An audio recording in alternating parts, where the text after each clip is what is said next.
Kemungkinan akan kami mintakan untuk pengembalian ke kas daerah. Di situ ditemukan ada beberapa data di mana ada ASN titipan. Nomornya bisa langsung ke admin gaji dengan membawa surat kematian.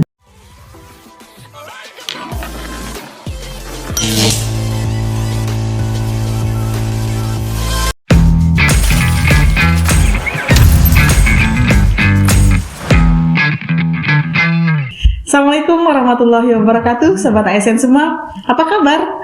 Hari ini kita ketemu lagi dalam acara Ngaji, Ngupas ASN Jelajah Regulasi. Baik, kali ini kita kedatangan narasumber yang cantik banget. Apa kabar? Alhamdulillah. Baik, Ibu Mira dari Badan Keuangan dan Aset Daerah Kabupaten Lombok Tengah. Baik, silakan Mbak Mira memperkenalkan diri terlebih dahulu. Baik, terima kasih Mbak Dwi. Assalamualaikum warahmatullahi wabarakatuh. Selamat sore teman-teman ASN di seluruh Indonesia. Iya, benar-benar. Biar ditonton seluruh Indonesia. Perkenalkan, nama saya Mira.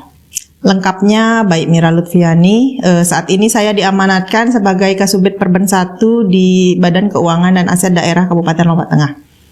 Mungkin itu saja perkenalannya. Oke. Jadi beliau sudah memperkenalkan diri Badan Keuangan dan Aset Daerah Kabupaten Lombok Tengah. Ngomong-ngomong tentang keuangan dan aset, jadi kayaknya pembahasan kita nggak jauh-jauh dari uang, kesejahteraan dan uang. Baik ASN semua. Jadinya yang akan kita bahas kali ini ada terkait dengan gaji ASN. Baik, Mbak Mira, mungkin kami bisa diceritakan terlebih dahulu gaji ini sebenarnya apa sih?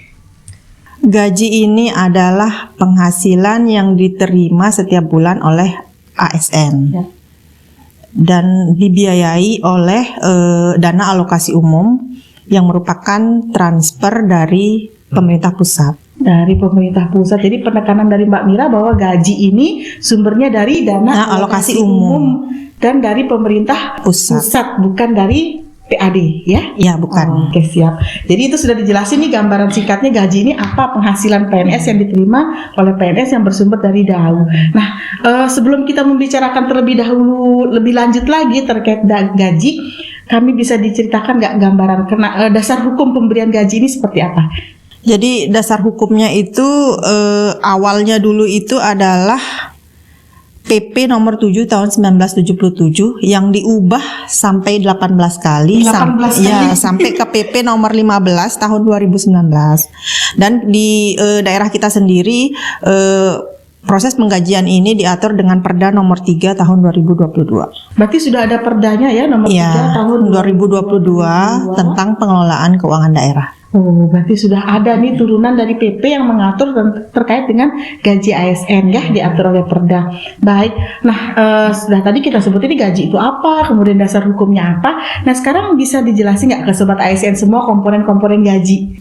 Jadi komponen gaji itu terdiri dari gaji pokok, tunjangan istri atau suami, tunjangan anak, tunjangan beras, tunjangan jabatan, tunjangan fungsional umum, tunjangan fungsional tertentu atau fungsional khusus bagi teman-teman yang mengambil jalur uji kompetensi, dan tunjangan pajak. Selebihnya itu ada potongan PFK dan zakat. Wis, berarti rinci sekali ya, sampai tunjangan beras pun ada. Ya, alhamdulillah ya. Kalau dulu kan zaman dulu dia terima beras ya. Saya ingat bapak saya dulu kalau pulang kantor bawa beras di motornya di belakang pakai karung. Kalau sekarang sudah diuangkan. Ya, oke, bagi Sobat ASN semua yang bertanya-tanya, PNS zaman dulu tuh ada loh dapat beras. Kok garam juga kalau nggak salah ya. Garam, beras, kemudian ada kue-kue kaleng. Kalau sekarang itu semua masih tetap ada, cuma diuangkan. Oke, jadi Sobat ASN semua yang bertanya-tanya, kamu nanya beras yang dulu kemana ya?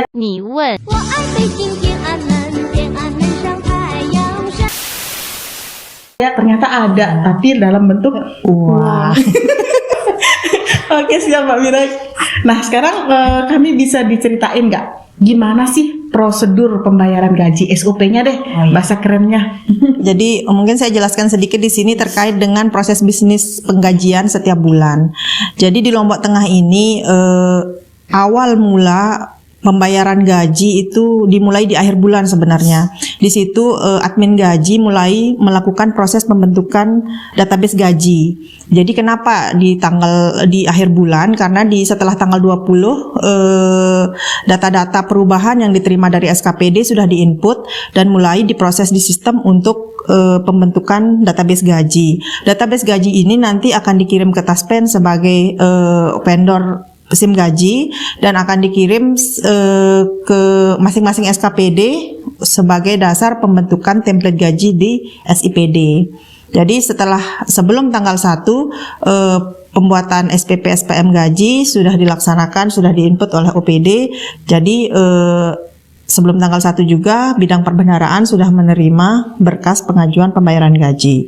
Jadi di awal bulan, di tanggal 1 setiap bulan penggajian itu sudah bisa terbayarkan. Ya. Oke. Berarti memang prosedur pembayaran gaji ini dimulai di akhir bulan. Di akhir bulan. Jadi jangan sampai nanti rekan-rekan ASN semua yang ada di OPD mengerjakan di awal bulan. Jadi nanti takutnya gajinya terlambat, pasti terlambat kalau yang dimulai dari awal bulan karena memang prosedurnya agak panjang agak panjang. Tadi juga disebut-sebut nih SIM gaji. SIM gaji itu apa sih, Mbak Ben? Jadi SIM gaji itu adalah aplikasi bangunan Taspen. Taspen yang membangun yang digunakan dalam proses penghitungan gaji, penginputan data ASN, jumlah besaran-besaran penghasilan ASN, jadi lewat SIM gaji itu. Jadi nanti Taspen sebagai pembangun sistem ini pun alhamdulillah sangat proaktif jika terjadi error sistem atau kendala-kendala yang terkait dengan SIM gaji. PT Taspen sangat responsif dalam melakukan perbaikan-perbaikan. Ya. Jadi soalnya pemikiran kita selama ini bahwa SIM gaji itu punyanya Kemendagri gabung sama SIPD, ternyata baru tahu nih kalau SIM gaji itu punyanya PT Taspen dan itu yang digunakan sebagai dasar pembayaran gaji kita ya. Jadi sobat ASN semua nggak usah takut nih kalau gajinya gaji saya kurang 50.000 nggak ya 100.000. Nggak mungkin ya karena memang sudah ada sistem yang mengatur dan itu memang sudah kita percayakan siap kepada BPKAD. Baik, Mbak Mia tadi sudah disampaikan ya SOP-nya nih, bagaimana sih pengelolaan atau prosedur pembayaran gaji, kemudian sistem yang digunakan. Selama bergelut di bidang pembayaran gaji ini berhadapan dengan pengelola gaji masing-masing OPD, bisa diceritain nggak ke sobat ASN persoalan-persoalan yang sering mungkin Mbak Mira hadapin beberapa tahun belakangan ini, jadi yang menjadi kendala dalam pembayaran gaji kita. Kita ngobrol-ngobrol gitu aja deh, kita ngumpi ini. Jadi kendala ya. Jadi sebelumnya sebelum tahun 2022 kita itu masih pakai sistem SIMDA. SIMDA itu pakai SIMDA. Jadi gaji itu masih ditransfer ke rekening bendahara pengeluaran. Nantinya bendahara pengeluaran yang mentransfer ke masing-masing ASN dengan sistem CMS corporate. Ya, jadi di situ di SP2D bendahara penerimanya adalah bendahara pengeluaran. Nah, sekarang sejak 2022 ke atas kita sudah menggunakan SIPD. Nah, dengan SIPD gaji itu langsung ke rekening ASN gitu. Berarti kaitan SIPD dengan SIM gaji itu nyambungnya di mana? SIM gaji digunakan sebagai untuk penyusunan amprah gitu ya? Jadi SIM gaji itu sudah mulai berbenah untuk menyesuaikan template untuk pembayaran gaji itu dengan template bentukan SIPD. Jadi sudah disesuaikan dengan sedemikian rupa, jadi sehingga nggak perlu lagi di saat menarik data untuk pembuatan SPP SPM itu sudah tidak terlalu banyak proses editing. Jadi seperti itu. Jadi kendalanya mungkin di saat proses editing itu, jadi pas awal-awal pakai SIPD, kendala yang dihadapi sama teman-teman OPD itu memang di saat pembuatan template, karena pas narik data ada yang kolom berbeda, ada yang layer berbeda, masih terdapat rumus-rumus yang membuat angka-angka itu iya, angka-angka itu nggak bisa kebaca di SIPD ya. Jadi tapi seiring berjalannya waktu, teman-teman dan Bedwing semua bisa diatasi, semua lancar, alhamdulillah, tidak ada kendala yang begitu berarti dalam pembayaran gaji. Dulu awal-awal mungkin di awal tahun 2022 ya banyak yang mengeluhkan nih, karena ini masa transisi waktu itu SIPD datang, SIM gaji kita masih belum sesuai, jadi memang kasihan di bendahara pengeluaran masing-masing OPD nih. Aduh, ini gimana, terutama nemuin angka-angka keriting. Itu bagaimana pembulatannya dan sebagainya menyebabkan ada masalah. Tapi sekarang sudah 2023 ini masalah itu sudah bisa terselesaikan ya. Alhamdulillah. Semuanya berkat kerjasama nih. Ya, semua sinergi.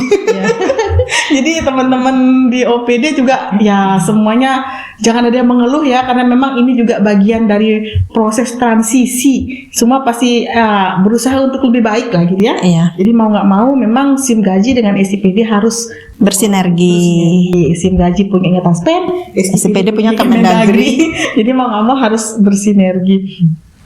Nah, tadi kan sudah dijelasin nih terkait dengan bagaimana prosedurnya, kemudian sistem yang akan digunakan, kemudian persoalan-persoalannya yang dihadapi oleh teman-teman. Ada nggak kemungkinan terjadinya double bayar? Persoalan-persoalan seperti itu, ada nggak kemungkinan? Jadi selama saya menangani gaji dari tahun 2017, alhamdulillah untuk double bayar belum pernah terjadi. Karena di SIM gaji itu sangat sensitif ya, detail dia terkait dengan jika ada kesamaan NIP langsung menolak. Jadi basisnya adalah NIP. Ya, NIP basisnya adalah NIP. Jadi di saat banyak double. Jadi basisnya NIP. Jadi jika ada keliruan NIP atau apa mesti menolak, dan itu langsung dikonfirmasi oleh PT Taspen. Jadi jika ada data-data yang mencurigakan, PT Taspen sebagai pembangun SIM gaji biasanya langsung mengkonfirmasi ke masing-masing admin gaji. Oh, admin ya, gaji. Jadi kita di Lombok Tengah ini ada satu admin gaji di BKAD. Siapa, Mbak? Pak Haji Retimin. Oh, Pak Haji Retimin. Ya. Pak Haji Retimin memang sudah dari ya, hai Pak Haji. Jadi Pak Haji gaji, jangan lupa admin gajinya. Ya, Pak Haji Retimin. Ya. Terkenal kok beliau, terkenal aja. Jadi kemungkinan untuk pembayaran gaji double sudah nggak ada. Iya, sangat kecil kemungkinan untuk gaji double. Terus bagaimana terkait dengan rekon data? Beberapa kami kan di BKPP ini sering ada temuan ya dari BPK, bukan temuan sih, kayak apa, masa klarifikasi lah dari BPK, terutama terkait dengan PNS pensiun, meninggal dunia, pada sebagainya. Itu proses rekodnya seperti apa? Apakah SIM gaji yang menyesuaikan data kami atau bagaimana? Jadi seperti yang disampaikan sama Mbak Dwi, bahwa BPK memang intens terkait dengan data pegawai, memeriksa data pegawai. Jadi dari tahun kemarin memang muncul temuan bahwa kita Kabupaten Lombok Tengah belum melakukan rekonsiliasi. Jadi setelah pemeriksaan tersebut kita mencoba melakukan rekonsiliasi, ternyata antara Sidawai data di BKPP dengan SIM gaji data di BKAD. Di situ ditemukan ada beberapa data di mana ada ASN titipan. Bahasanya di situ, bahasa rekonnya bahasa ASN titipan, yang sebenarnya adalah ASN yang sedang perajab, kayak seperti mahasiswa IPDN yang sedang memang magang di suatu daerah. Jadi penggajiannya masih belum di Pemda, namun di BKPP sudah tercatat sebagai pegawai. Jadi selisihnya di situ aja. Jadi berarti sudah ketahuan ya selisihnya, sudah ketahuan. Bukan kesengajaan double atau memang itu pegawai titipan. Jadi mungkin sobat ASN semua perlu kami jelaskan terkait dengan pegawai titipan. Maksudnya pegawai titipan ini adalah pegawai yang SK-nya itu adalah SK dari pemerintah pusat ataupun SK dari pemerintah instansi lain, misalnya pemerintah Provinsi Bali. Kemudian ini status PNS wanita mengikuti suami yang bertugas di sini sebagai, ada yang di kepolisian, di TNI. Nah, seperti itu beliau bertugas di sini tetapi statusnya masih menjadi PNS pusat ataupun PNS instansi induknya. Jadi bekerja di sini kita penerima manfaat. Tetapi gajinya mereka dari sana, tetap dari instansi masing-masingnya. Selisihnya yang lain lagi terkait dengan ASN meninggal. ASN meninggal yang belum terlapor. Jadi di sini mulai kesempatan ini pun saya mengajak seluruh OPD untuk secara proaktif menyampaikan informasi jika ada ASN-nya yang meninggal. Jadi terkadang ada jeda antara waktu meninggal dengan waktu pelaporan ke admin kami, itu mengakibatkan ada selisih, ada keterlanjuran, dan itu nanti akan kami jaga di saat pengajuan SKPP. Jadi di saat terdapat keterlanjuran atas pembayaran gaji atau tunjangan, kami akan ingatkan di saat pengajuan SKPP. Kemungkinan akan kami mintakan untuk pengembalian ke kas daerah. Wah, benar juga. Jadi proaktifnya dari OPD ini sangat diharapkan.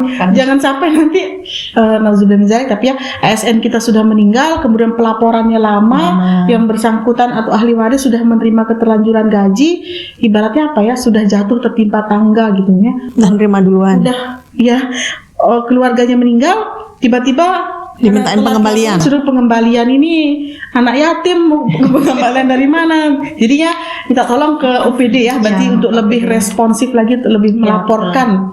Lapornya kemana nih? Ke BKP? Lapornya bisa langsung ke admin gaji dengan membawa surat kematian. Surat kematian, tapi masih ada hak gaji terusan. Ada hak gaji terusan 4 bulan. 4 bulan gaji terusan. Nah, gaji terusan itu apa nih? Bisa dijelasin nggak ke sobat ASN? Gaji terusan.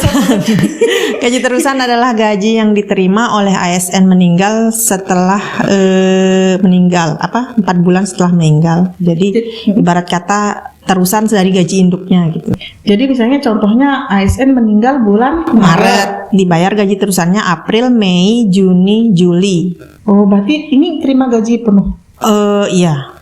Terima gaji penuh 4 bulan? Dengan tunjangannya itu tunjangan fungsional umum.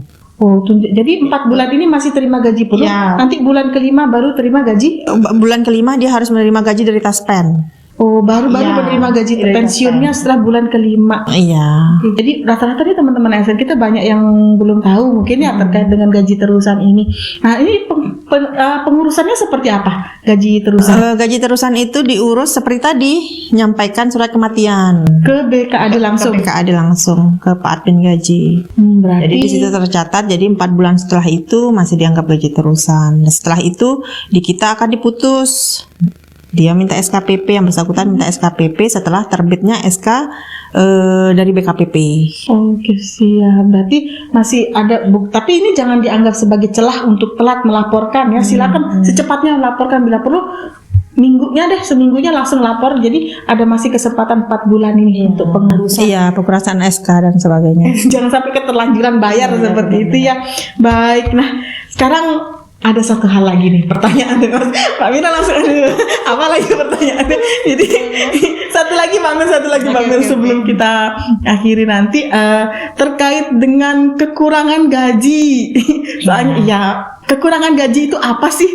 Jadi kekurangan gaji itu adalah kekurangan yang timbul akibat adanya mutasi jabatan, mutasi pangkat, mutasi berkala ASN. Jadi misalnya contoh Mbak Dwi naik pangkat, cuman nggak keurus, nggak kelapor, malas ngurus, malas ngelapor.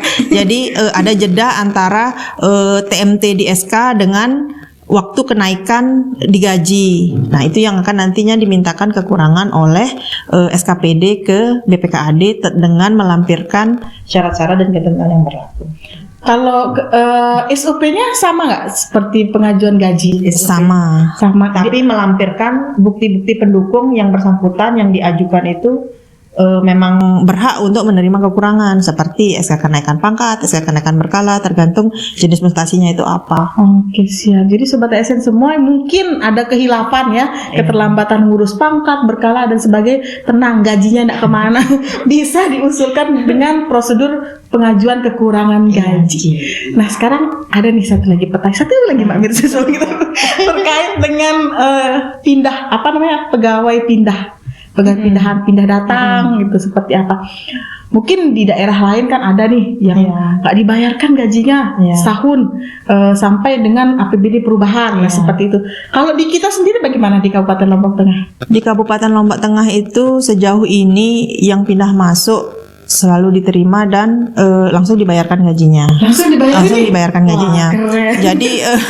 Jadi memang ada beberapa kejadian di tahun lalu di mana ada ASN pindah keluar yang belum bisa menerima gaji di daerah tujuan pindah, iya, karena terbentur dengan regulasi di daerah tempat tujuan pindah. Jadi untuk mengantisipasi hal itu, kita di BKAD sekarang jika ada ASN yang pindah keluar daerah, kita mintakan kelengkapan berupa surat keterangan bersiap menerima dan membayar gaji dari daerah tujuan. Iya, daerah tujuan. Karena dengan itu kita bisa menerbitkan TMT SKPP-nya kapan. Jadi tidak berulang hal-hal yang memang terjadi di tahun-tahun sebelumnya terkait ketidak dapat dibayarkan gaji kepada ASN kita yang pindah. Jadi dengan itu kita antisipasi dengan surat tersebut. Jadi kayak gimana supaya PNS yang bersangkutan tidak rugi? Iya, kasihan. Sehingga ada beberapa contoh kasus rekan-rekan ASN kita yang sudah mengajukan pindah ke daerah lain, ternyata di daerah lain tidak dibayar gajinya. Balik lagi ke sini. Di sini pun dia bingung apa dasarnya dia ke sini. Karena di sana nggak ada gajinya. Hanya dia balik lagi ke sini, hanya statusnya tak karuan. Jadi mohon deh kalau sobat ASN semua yang mengajukan pindah, ngecek dulu nih di lokasi pindahnya seperti apa dulu pembayaran gajinya. Kalau sudah benar-benar final baru buat SKPP-nya, jangan sampai terulang lagi. Tapi kalau di Lombok Tengah aman ya? Insya Allah aman. Terjamin meskipun ASN baru yang datang ke sini langsung terbayarkan. Langsung Tidak ada istilah yang hutang gaji dulu. Iya, insya Allah ada. Baik Mbak Mira. Sobat ASN semua, pembahasan kami makin menarik sebenarnya. Banyak hal yang ingin kita gali lagi terkait gaji, namun itu tadi terbatas sama waktu. Nanti di sesi ngaji selanjutnya deh kita undang lagi Mbak Mira, nggak apa-apa ya, sering-sering ke sini. Ya, terima kasih. Alhamdulillah, saya sangat bangga, sangat bahagia diundang menjadi narasumber di podcast ngaji. Oke, baik. Nanti Mbak Mira kami undang lagi ke sini untuk bahasan yang lebih menarik lagi. Namun karena keterbatasan waktu yang mengharuskan kita untuk menutup perjumpaan kita kali ini. Tapi sebelum tutup, Mbak Mira mungkin ngasih quotes dulu untuk rekan-rekan ASN kita yang ada di rumah yang lagi nonton Mbak Mira hari ini. Silakan Mbak Mira. Quotes kata-kata bijak deh. Baik teman-teman dimanapun berada, mungkin saya hanya ingin menyampaikan bahwa tetaplah bersemangat dalam menjalani tugas dan fungsi kita sebagai ASN, bekerja ikhlas, bekerja cerdas. Semoga apa yang kita lakukan bernilai ibadah di sisi Allah Subhanahu wa taala. Mungkin itu aja. Waduh, petuahnya Ustazah Mira ini benar-benar bikin adem. Bekerja ikhlas, bekerja tetap semangat ya. Tetap semangat. Meskipun apapun kondisinya kita. Intinya apa? Kita harus bahagia, bekerja itu bahagia. Baik sobat ASN semua, demikian tadi perbincangan kami dengan Ibu Mira. Terima kasih atas perhatiannya. Mohon maaf apabila ada kekurangan atau kesalahan dari kami. Jangan lupa tonton episode ngaji selanjutnya. Assalamualaikum warahmatullahi wabarakatuh.